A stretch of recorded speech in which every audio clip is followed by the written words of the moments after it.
Welcome to this presentation on Hinduism, one of the world's oldest living religions. With a history spanning over 4,000 years, Hinduism continues to be practiced by more than 1 billion people worldwide, primarily in South Asia, but also in diaspora communities across the globe. Unlike many other world religions, Hinduism has no single founder, no central authority, and no universally accepted creed. Instead, it encompasses a vast diversity of traditions, philosophies, and practices that have evolved over millennia.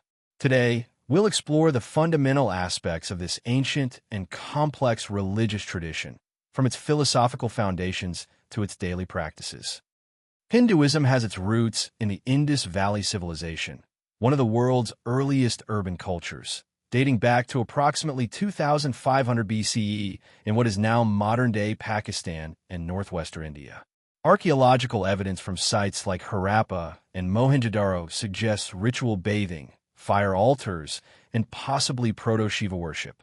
The religion developed further with the arrival of Indo-Aryan peoples around 1500 BCE, who brought with them the Vedic traditions that would form the foundation of classical Hinduism. Unlike many other world religions, Hinduism has no single founder or specific moment of origin. Rather, it developed organically over millennia, absorbing and synthesizing various cultural and religious traditions from across the Indian subcontinent. This evolutionary process has created a remarkably diverse tradition that encompasses multiple philosophical schools, regional variations, and sectarian traditions.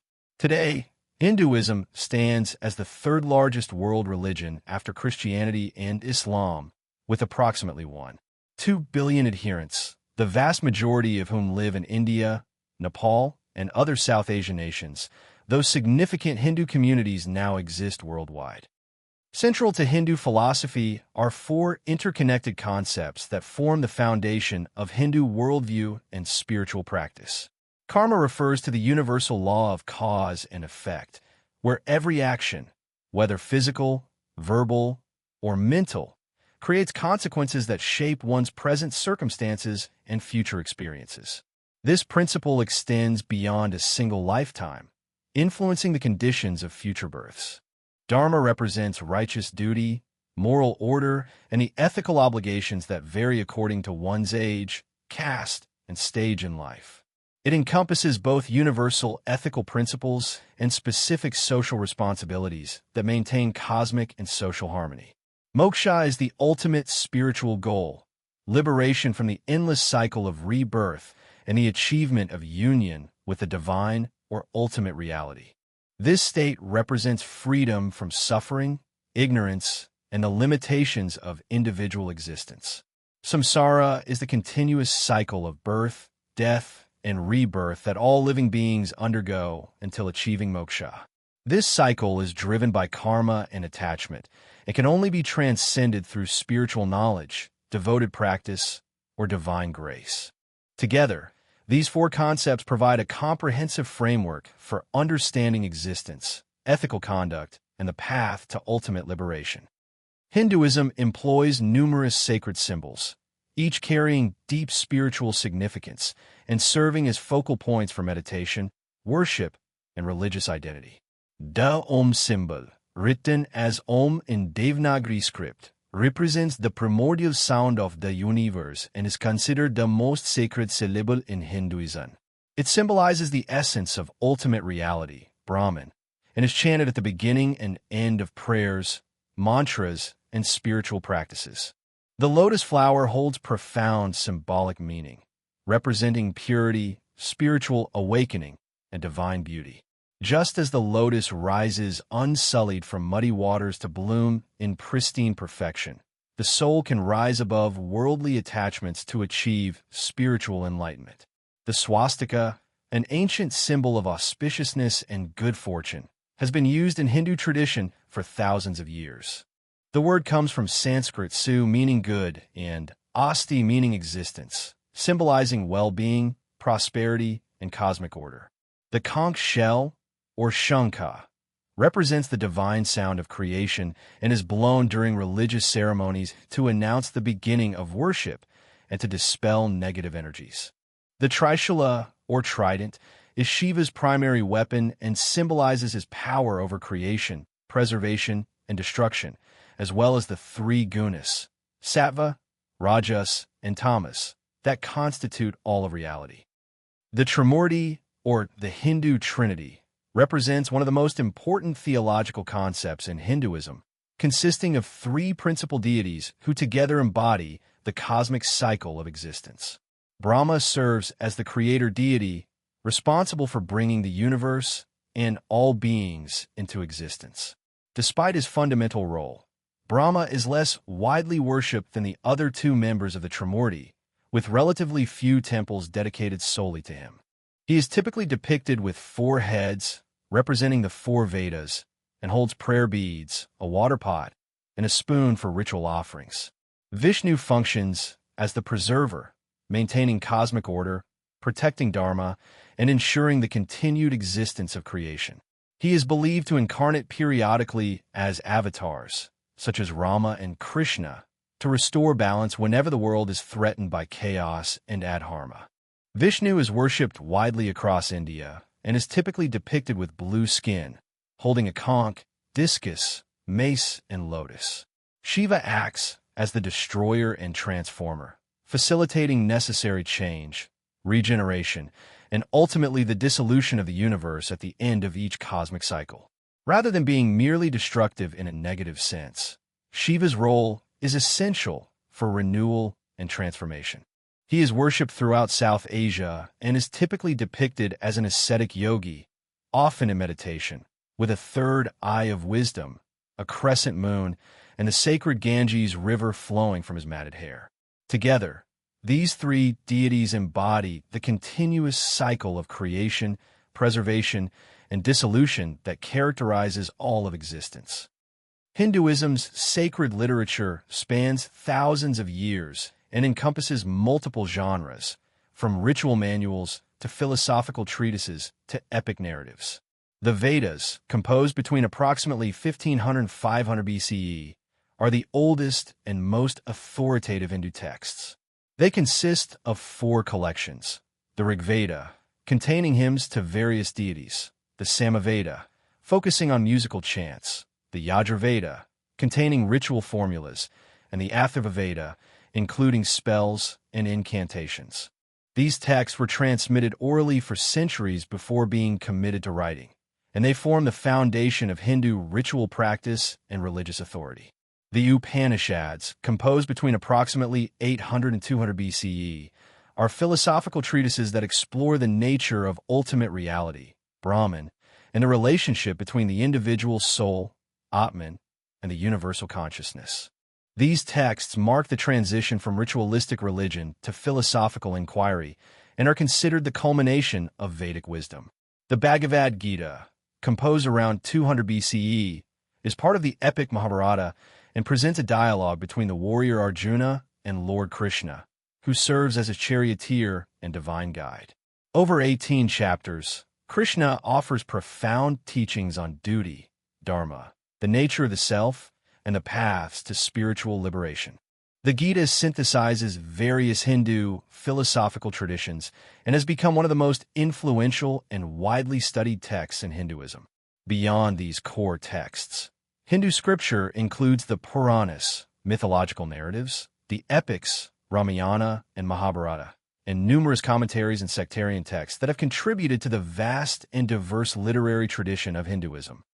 Hinduism recognizes multiple pathways to spiritual realization, acknowledging that different individuals have different temperaments and capacities. These four main paths, known as the four yogas, offer distinct approaches to achieving union with the divine. Karma Yoga is the path of selfless action, where practitioners perform their duties and serve others without attachment to the results or personal gain. This path transforms ordinary activities into spiritual practice by cultivating an attitude of service and surrender to divine will. The Bhagavad Gita emphasizes this path as accessible to all, regardless of social position or spiritual advancement. Bhakti Yoga is the path of devotion, cultivating intense love and surrender to a personal deity through prayer, worship, chanting, and other devotional practices. This path emphasizes emotional engagement and personal relationship with the divine, often expressed through singing hymns, participating in festivals, and visiting temples. Saints like Mirabai and Chaitanya exemplified this approach. Jnana Yoga is the path of knowledge and wisdom, pursuing self-inquiry and philosophical understanding to realize the true nature of reality. This demanding path requires rigorous intellectual analysis, meditation on the nature of the self, and discrimination between the eternal and the transient. It draws heavily on the philosophical insights of the Upanishads and is often considered the most challenging of the four paths. Raja Yoga is the path of meditation and mental discipline, systematically training the mind through concentration, meditation, and absorption. This path, outlined in Patanjali's Yoga Sutras, involves ethical precepts, physical postures, breath control, sensory withdrawal, concentration, meditation, and ultimately samadhi, complete absorption in the object of meditation. These four paths are not mutually exclusive, and many practitioners integrate elements from multiple approaches in their spiritual journey. Hindu religious practice encompasses both daily rituals and annual celebrations, creating a rich tapestry of spiritual life that integrates the sacred with the ordinary. Daily practices vary widely, but often include puja, the ritual worship of deities, performed either in home shrines or in temples. This involves offerings of flowers, incense, light from oil lamps, food, and water, accompanied by the recitation of prayers and mantras. Meditation and yoga serve as spiritual disciplines for self-purification, mental clarity, and the realization of one's true nature. Many Hindus also observe dietary restrictions, fast on specific days, and recite sacred texts as part of their regular spiritual practice. Among the major annual festivals, Diwali, the Festival of Lights, is perhaps the most widely celebrated. Spanning 5 days, it celebrates the victory of light over darkness, good over evil, and knowledge over ignorance. Homes are illuminated with oil lamps and candles. Fireworks illuminate the night sky. Families gather for feasts, and Lakshmi, the goddess of wealth and prosperity, is worshipped. The festival commemorates Lord Rama's return to Ayodhya after defeating Ravana, as well as other mythological events. Holi, the Festival of Colors, marks the arrival of spring and celebrates the triumph of devotion over ego, commemorating Prahlada's devotion to Vishnu and the destruction of the demon Holika. Participants throw colored powders and water at each other in exuberant celebration, temporarily dissolving social boundaries in a spirit of joy and renewal. Other major festivals include Navaratri, 9 nights devoted to the goddess, Ganesh Chaturthi, celebrating the elephant-headed god, and Durga Puja, honoring the goddess Durga, each with its own distinctive rituals, foods, and cultural expressions. Pilgrimage, known as Tirthayatra, holds significant importance in Hindu spiritual life, offering devotees opportunities to visit sacred sites, purify themselves, and earn religious merit. India is home to countless pilgrimage destinations, each associated with specific deities, historical events, or natural phenomena considered especially auspicious. Varanasi, also known as Kashi or Benares, is perhaps the most sacred city in Hinduism. Situated on the western bank of the Ganges River in northern India, it is considered the oldest living city and the spiritual heart of Hindu tradition. Pilgrims travel here to bathe in the sacred waters, perform funeral rites for departed loved ones, and ideally, to die and achieve liberation. The city's ghats, stone steps leading down to the river, host continuous religious ceremonies, cremations, and spiritual practices. Haridwar, meaning gateway to the gods, is another major pilgrimage destination where the sacred Ganges descends from the Himalayas to the plains. Here, the Kumbh Mela, the world's largest religious gathering, attracts millions of pilgrims every 12 years for ritual bathing. Rameswaram, an island temple town in Tamil Nadu at the southern tip of India, is one of the holiest sites in Hindu tradition. It is associated with Lord Rama's journey to Lanka and features one of the 12 Jyotirlinga shrines dedicated to Shiva. Pilgrims often undertake the Char Dham Yatra, visiting 4 sacred sites, Badrinath, Dvarka, Puri, and Rameswaram, representing a complete pilgrimage circuit that is believed to confer immense spiritual benefit. These pilgrimage destinations serve as focal points for spiritual practice, communal religious expression, and the renewal of faith. Traditional Hindu society conceptualized human life in 4 stages, known as ashramas, each with specific duties and spiritual goals. This framework provided a comprehensive template for integrating spiritual development with social responsibility across the entire life cycle. Brahmacharya, the student stage, typically extended from childhood through early adulthood. During this period, young people lived with a teacher, guru, to study sacred texts, learn proper conduct, and develop spiritual discipline. This stage emphasized celibacy, service to the teacher, and the cultivation of knowledge and character. Grihastha, the householder stage, began with marriage and extended through the prime of life. This stage involved raising a family, pursuing a livelihood, and fulfilling social responsibilities. Householders were expected to support religious institutions, care for elders, and contribute to society through productive work.